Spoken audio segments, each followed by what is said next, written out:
Hey friends, welcome back to day 2 of the 7-day extreme grocery budget challenge. Please be sure to check out my first video in the challenge that explains the breakdown of the items that were purchased. Here's also a picture of the items that we're going to be using. And in today's video, we will be making a delicious baked chicken with onion gravy, a potato skillet meal, and some cornmeal porridge for breakfast. So if you're interested in any of these meals, please be sure to stick around and find out how you too can make a budget meal for little to no money. Let's get into it. Okay, I'm going to attempt to do this in real time. Okay, so to my pie, I went ahead and added about 3 cups of the 4 cups of milk. And to a plate, I added my cornmeal and some milk. And that's because you want to reduce the lumps. So while that's coming to a boil, I'm going to go ahead and continue to stir out the lumps here. And once this comes to a slight simmer, we'll be back. Okay, so our milk is coming to a slight simmer. I don't want to cook it too fast because it will curdle, so I'm going to go ahead and put the cornmeal that I mixed with the milk. I'm going to put that in, and I'm going to go ahead and stir that. Well, actually, I'm going to whisk it because it's easier to whisk it. And my heat is on like a medium high. And now the key to smooth cornmeal porridge is you have to keep stirring it, because it will thicken up on you really, really quickly.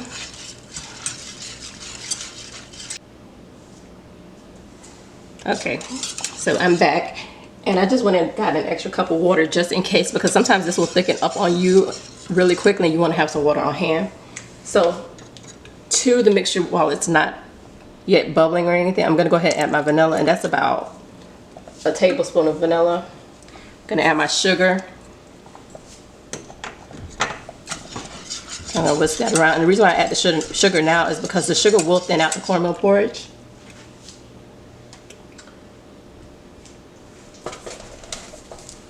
So I'm going to add in about 1/4 tablespoon of salt.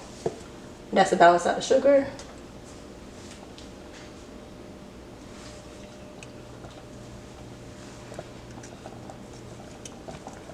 And then I'm going to add my nutmeg. You can add as much as you like. Then it's starting to simmer, so I'm going to continue to stir, and I'll be back. And I'm going to get some more water because I like to have extra water on hand, so I'll be back. Okay, so I'm just stirring, and I'm going to wait for that to thicken up. And I added sugars. But remember, we're doing a low budget meal. Normally in traditional cornmeal porridge, you would add sweetened condensed milk, but we're on a budget. Some people also like to add butter to theirs. I don't do that. And we're just going to wait for this to thicken up. But we don't want it to cook too fast. And this really doesn't take more than about 15 minutes from start to finish. So I'll be back. Okay, so it's starting to thicken up now. And you will cook this to the consistency that you like, and that's why I like to keep water on hand, because it will thicken up very, very quickly. You want to keep stirring. But if you put the sugar in while it's thickening up, it will thin it out. So I always like to put it in first so that I can gauge where I am.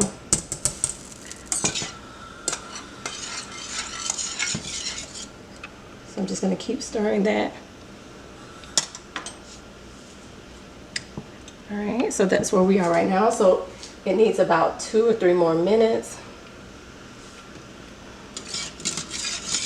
And if you were adding sweetened condensed milk, you would add it right now, because it would make it a little more creamy. As you can see, it's starting to thicken up nicely. And I have my water on hand on the side.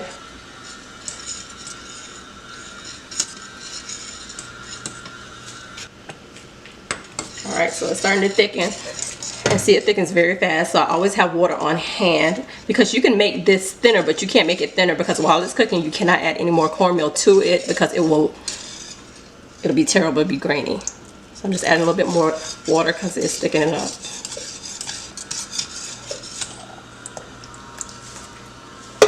And then you'll adjust your sugar as needed, if that's what you choose to do. But I'm not adding any more sugar to this. I'm gonna let it thicken up a little bit more. And then we'll be back to plate it up. Okay, guys, we're back to plate it up. So I'm just gonna pour. See how nice and creamy and thick that is. Not a lump in sight. That's what we like to see. And I'm just gonna garnish it with a little bit of nutmeg. You can't have too much nutmeg in cornmeal porridge. So there you have it. Let me move you in just a little bit closer so you can see. Yes, look at that. Nice and steamy, great for fall and winter. And that's one of our first budget-friendly meals. All right, guys, see you in a few. Okay, friends, so this is lunch for day 2.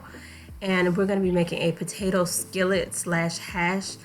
And to this pan, I have bacon fat. That is one of the most frugal ways to add flavor to your meal. So to that pan, I added butter, and I also added some onion.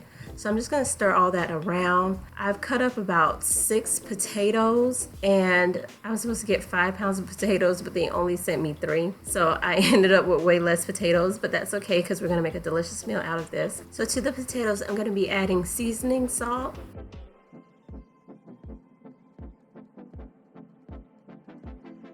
some complete seasoning. You already know that is my absolute favorite.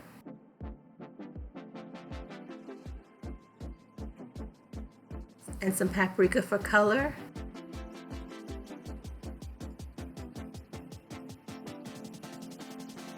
And of course, parsley. I'm just gonna go ahead and stir that around.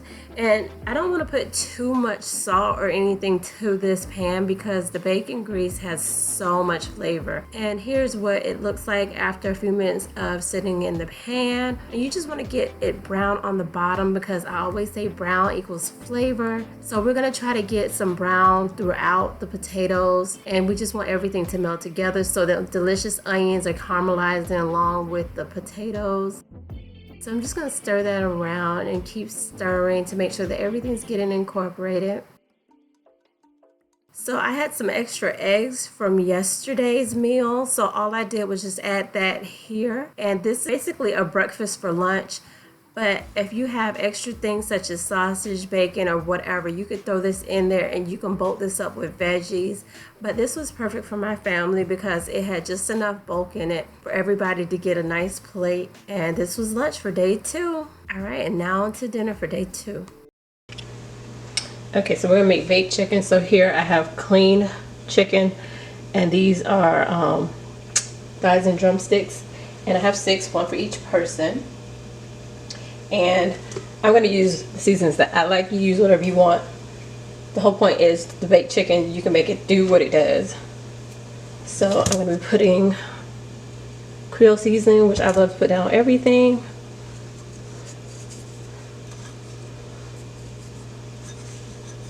And you season to taste. And this is garlic powder.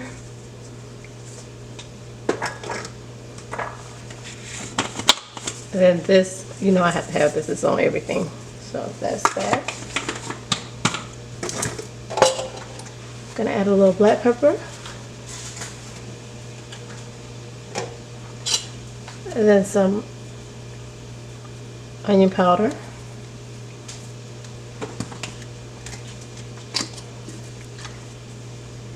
Soy sauce. A little bit more, a little bit more. Worcestershire. Yep. And then paprika.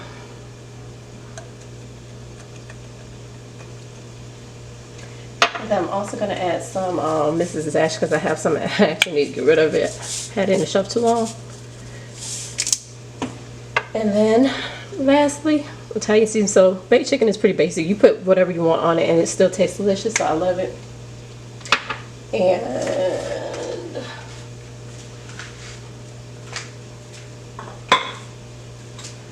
get a little oil and put a little oil on it. Okay, and then I'm gonna squeeze a little lemon juice. Squeeze a little lemon juice. Alright, I'm just gonna mix it around, mix it around, mix it around. Because we want the seasonings to get everywhere. Because we can't have no bland chicken. So we're just gonna mix it, mix it, mix it. Make sure everywhere is seasoned. Nice and seasoned. And like I said, I cleaned and cut this chicken. And then we're just gonna put this in the oven for about, I'm gonna put it on 375 for about, I'm over here cooking rice too, so I'm sorry if you hear that. But I'm gonna put this in the oven for about 40 minutes, covered at 375 degrees. And then we'll be back. I forgot to tell you I'm putting onions. So let me put some onions. Okay, and that's it. Cover it up and I'm gonna be back. Okay guys, so this is what the chicken looked like after it cooked. And we're just gonna put it in the oven to brown for about 5 minutes. And this is what it looked like when it came out, nice and brown and delicious. And I'm just gonna transfer the chicken from the pan to another bowl because we're gonna do something really special with this pan. So there's the chicken, still hot and steamy and nice and brown and crispy. And all that flavor comes from seasoning the chicken. Look how delicious.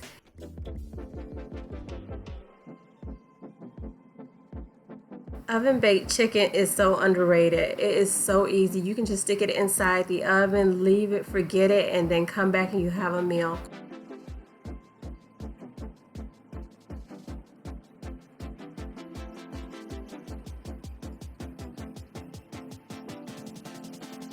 So my pan is on the stove and I didn't want to dirty up any more dishes. You know that we are busy and we got things to do. So to that pan, I went ahead and added water because we're going to get up all that drippings off the bottom of that pan. And in this little bowl, I have cornstarch and a little water. And I'm going to pour that slurry into that pan. And my pan is on high heat. And I'm gonna turn it down in a few minutes, but I just wanna make sure that everything's still hot and bubbly.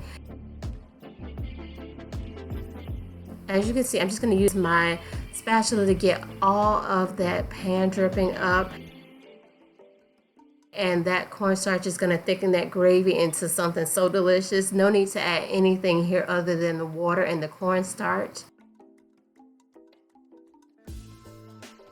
And here it is all plated up. So there is the gravy with nice caramelized onions and that chicken. And of course I cooked rice. Like I said, I am not cooking rice in any of these videos because I do have a video where I do actually cook the rice. So I'm just gonna plate this up. So to the plate, of course I have one delicious drumstick and that rice with that onion gravy on it. Oh my gosh, this was so good. And we still have leftovers of the rice with the gravy.